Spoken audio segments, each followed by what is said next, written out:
Welcome to R K. Sharma math classes. आज हम class 9 subject math chapter 2 बहुपद रेमेडियल क्लासेस के दौरान स्टार्ट करने जा रहे हैं चैप्टर 2 पोलिनोमियल, जिसमें आज का हमारा फर्स्ट क्वेश्चन रहने वाला है। ये जो क्वेश्चन है परीक्षा की दृष्टि से बहुत ही इंपॉर्टेंट क्वेश्चन है, जिसमें आज हम इंपॉर्टेंट फर्स्ट क्वेश्चन लेके आ रहे हैं। यदि एक वर्ग भुजा x जमा 2y घटा z इकाई हो तो उसका क्षेत्रफल होगा। तो उसके लिए सबसे पहले स्टूडेंट आइए हम x जमा y जमा z का वर्ग। अब तीन चरों वाले जो हमारे अंग्रेजी के अक्षर होते हैं वेरिएबल, उनका स्क्वायर करेंगे। x की 2 जमा y की 2 जमा z की 2 जमा 2xy जमा 2yz और 2z इसका प्रयोग करेंगे।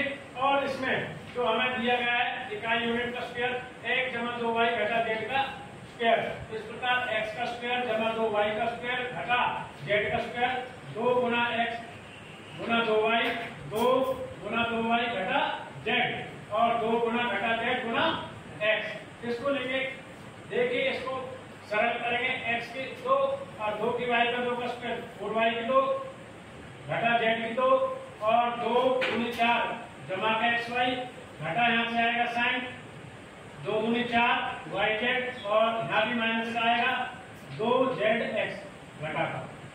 तो इस प्रकार हमारा पहला क्वेश्चन सोल्व हो गया। This is your right answer. तो फर्स्ट क्वेश्चन इस प्रकार हमारा कंप्लीट है। आइए नेक्स्ट में बढ़ते हैं सेकंड क्वेश्चन की ओर। ये भी इंपोर्टेंट रहने वाला है परीक्षा की दृष्टि से।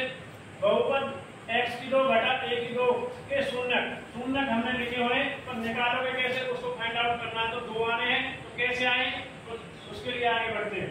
हम पोलिनोमियल लेते हैं x की 2 घटा a की 2 शून्य के बराबर। तो हमारी इसमें आइडेंटिटी जो प्रयोग हो रही है x की 2 घटा y की 2 का x जमा y और x घटा y का प्रयोग के द्वारा। अब हम यहाँ क्या करेंगे, x जमा a x घटा a को 0 के बराबर। पहले एक ब्रैकेट को लेंगे x जमा a बराबर, तो हमारी वैल्यू आ जाएगी 0 के बराबर। लेफ्ट से राइट जाएगा माइनस से, तो x का वैल्यू आया माइनस से। अब इधर x माइनस से इधर जाएगा तो हमारा क्या आ जाएगा प्लस, तो दूसरी वैल्यू x बराबर है। तो इसलिए बहुपद x की 2 घटा a की 2 के दो शून्यक हैं, x बराबर a और घटा a। तो this is your right answer. यह भी हमारा सेकंड क्वेश्चन हो गया। तो आइए स्टूडेंट नेक्स्ट क्वेश्चन नंबर 3 की ओर हम बढ़ रहे हैं। तीसरा क्वेश्चन इस प्रकार है, एक द्विघात बहुपद में अधिकतम, ये भी हमने पहले ऑलरेडी किया हुआ, पर कैसे आया तो इसको बता रहे। अधिकतम पद हो सकते हैं, तो 3 होंगे, तो होंगे कैसे, पॉसिबिलिटी कैसे आएगी। तो इसके लिए हम उदाहरण लेंगे x की 2 जमा x जमा 1। तो इसमें देखो पहला पद दूसरा 3, तो अधिकतम पद हमारे कितने हो सकते हैं 3। स्टूडेंट तो थर्ड क्वेश्चन भी हमारा हो चुका है, तो यह इसका राइट आंसर है। अब बढ़ते हैं नेक्स्ट क्वेश्चन नंबर 4 की ओर। इसमें देखेंगे हमें दिया है 49 की पावर जो 3 और प्लस में माइनस 30 की पावर 3। ये हमें खाली स्थान में फिल करना था, ये ऑलरेडी डन है। तो इसको कैसे आया उसके बारे में बात करेंगे। बराबर 3 गुना 49 गुना 30 गुना 19। तो हमारे पास एक सरल समीकरण होती है x की 3 जमा y की 3 और जमा z की 3, ये बराबर होती है 3xyz। तो x की वैल्यू हमारे यहाँ पर 49 है, y की वैल्यू घटा 30 है और z की वैल्यू हमें निकालनी थी यहाँ से लेके।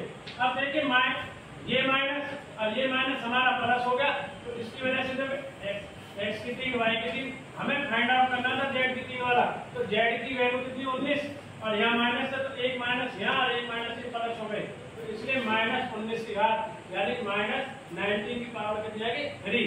तो यही इसका राइट आंसर होगा। तो z की वैल्यू z की 3 की वैल्यू वाली हो गई घटा 19, तो घटा 19 की घात कितनी 3। तो this is your right answer. घटा 19 का कितना है घन 3। तो आगे स्टूडेंट देखेंगे 5 पे जाने से पहले 4 हमारा कंप्लीट हो चुका है क्वेश्चन। तो नेक्स्ट बढ़ते हैं आज का लास्ट क्वेश्चन, क्वेश्चन नंबर 5। बहुत ही इंपोर्टेंट है, परीक्षा में आ जाता है। तो देखेंगे बहुपद x की 3 घटा 64 की घात हमें निकालना है, ये पहले बता दिया, और इसका पद निकालना है। तो कैसे करते हैं, देखो सबसे पहले क्वेश्चन में बहुपद की अधिकतम घात, हम पहले बहुपद को देखते हैं। इसमें बहुपद की घात कितनी हुई है हमारी 3। तो इस प्रकार हमारा यहाँ आंसर बहुपद की घात कितना होगा 3। अब इसके बाद पद हो सकते हैं, पद हमारा पहला पद दूसरा पद, इसलिए पद कितने हो सकते हैं 2। तो this is your right answer. तो देखेंगे इस प्रकार हमारा 5वां क्वेश्चन क्वेश्चन भी सोल्व हो गया, जिसमें बहुपद की अधिकतम घात कितनी आ रही 3 और पद कितने हैं 2। तो आज की वीडियो के माध्यम से हमने क्लास 9 सब्जेक्ट मैथ में चैप्टर 2 बहुपद में जो परीक्षा की दृष्टि के रेमिडियल क्लास के दौरान इंपोर्टेंट 5 क्वेश्चन थे वो हमने कराए। तो इसी प्रकार नेक्स्ट वीडियो में मिलते हैं। थैंक्स और धन्यवाद सभी स्टूडेंट्स का।